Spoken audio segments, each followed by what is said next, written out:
मालतीबाई म्हणजे तेजाच्या प्रकाश होत्या असे मत माजी केंद्रीय पेट्रोलियम मंत्री राम नाईक यांनी व्यक्त केलं.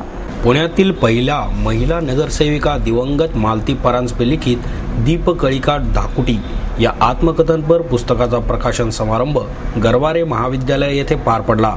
यावेळी माजी केंद्रीय ऊर्जा राज्यमंत्री जयवंतीबेन मेहता, भारतीय जनता पार्टीचे शहराध्यक्ष अनिल शिरोळे, खासदार प्रकाश जावडेकर, आमदार गिरीश बापट, आमदार माधुरी मिसाळ, उत्कर्ष प्रकाशनचे सुधाकर जोशी, अंकुश काकडे आदी उपस्थित होते. नाईक म्हणाले, मालतीबाईंनी आत्मचरित्र वयाच्या 89व्या वर्षी एक विरंगुळा म्हणून लिहिले, परंतु 90च्या काळातील विरंगुळा आज पुस्तक रूपाने प्रसिद्ध झाला आहे. हल्ली जुन्या लेखनाला व्यावसायिक रूप दिल्याशिवाय ते सहसा वाचले जात नाही. म्हणूनच मालतीबाईंचे हे आत्मकथनपर पुस्तक आज प्रकाशित झाल्याने मला आनंद होत आहे. साधारणतः कुठेही प्रकाशन करायचं असलं तर ते वाचल्याशिवाय करू नये अशी पद्धत. पण भारतीय जनता पार्टीच्या व्यासपीठावरती कार्यक्रम आहे आणि मालतीबाईंच्या आत्मचरित्रासंबंधीचं पुस्तक आहे, त्यामुळे ते तिथं प्रकाशन झालं. आणि मग त्याच की मालतीबाईंना मी 50-55 वर्ष ओळखत होतो, पण मालतीबाईंच्यातले कोणते गुण कसे आहेत, काय आहेत, वरवरचा परिचय होता. पण ते पुस्तक वाचल्यानंतर असं वाटलं की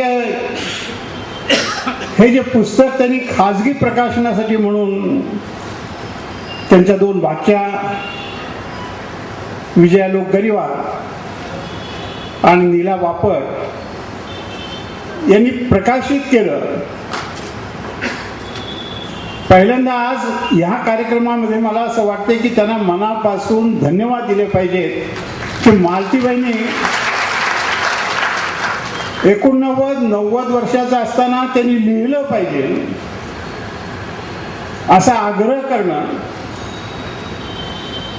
आणि असा आग्रह झाल्यानंतर ते प्रकाशनासाठी नाही तरीही प्रकाशन केलं पाहिजे. काही लोकांना तर माहिती झालं पाहिजे की मालतीबाई कशा होत्या. त्या भूमिकेतून त्या पुस्तकाचं प्रकाशन झालं. मेहता म्हणाल्या, आत्मकथन हे कायमच निपक्षपणे लिहावे लागते. त्यात त्या काळच्या सामाजिक स्थितीची जाणीव येत असते. मालतीबाईंच्या लेखनातून ती आली आहे. मालतीबाई पक्षासाठी निष्पक्षपणे काम करणाऱ्या नेत्या होत्या. आज मात्र भाजप आणि संघ यांच्यात समतोल ठेवण्यासारखे नेते नाहीत, ही खूप मोठी उणीव जाणवत आहे, अशी खंतही त्यांनी व्यक्त केली.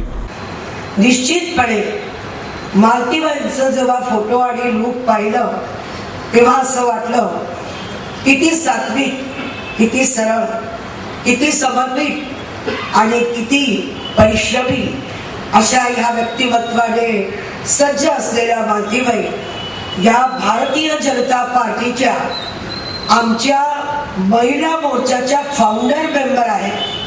ही गोष्ट आपल्याला विसरता येणार नाही.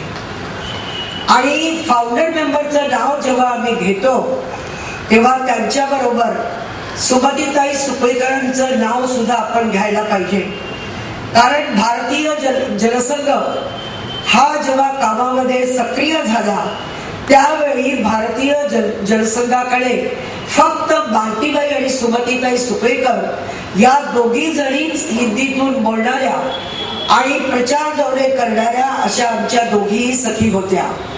आणि त्यांच्याच बरोबर जेव्हा आपण पुढे पुढे जात पाहत गेलो तेव्हा मला सुशीलाताईंची सुद्धा यावेळी आठवण होते.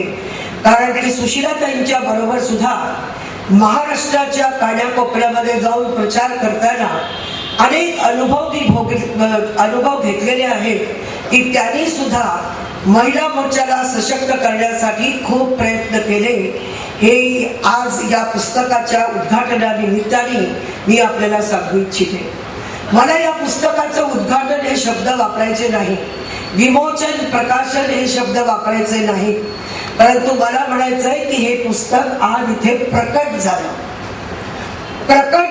याचं कारण कुणालाही कल्पना नव्हती की 90व्या वर्षी लिहिलेलं साहित्य हे रामभाऊंना ह्या दिवशी लक्षात येईल आणि त्यानंतर ते प्रकट होईल याची इथे असलेल्या कुणालाही कल्पना नव्हती. प्रकट शब्द आणि किंवा प्राकट्य हे शब्द फक्त ईश्वरासाठी वापरले जातात आणि पुस्तकासाठी वापरले जातात. ते इतर कुठल्याही गोष्टीसाठी वापरले जात नाही. आणि म्हणून मालतीबाईंचं आजचं आत्मकथन हे एक प्राकट्य आहे, जे भारतीय जनसंख्यापासून काम करत असलेल्या लोकांनी केलेल्या कामाचा पुरावा देऊन आणि भारतीय जनता पार्टीला पुढची वाट दाखवणारा दीपस्तंभ बनून ही कलिका पुढे पुढे इतकी शक्तिशाली झाली, त्याचा आज मला इथे उल्लेख करावासा वाटतो. यावेळी काकडे, बापट, जावडेकर आदी मान्यवरांनी मालतीबाईंबरोबरच्या आपल्या आठवणी सांगितल्या.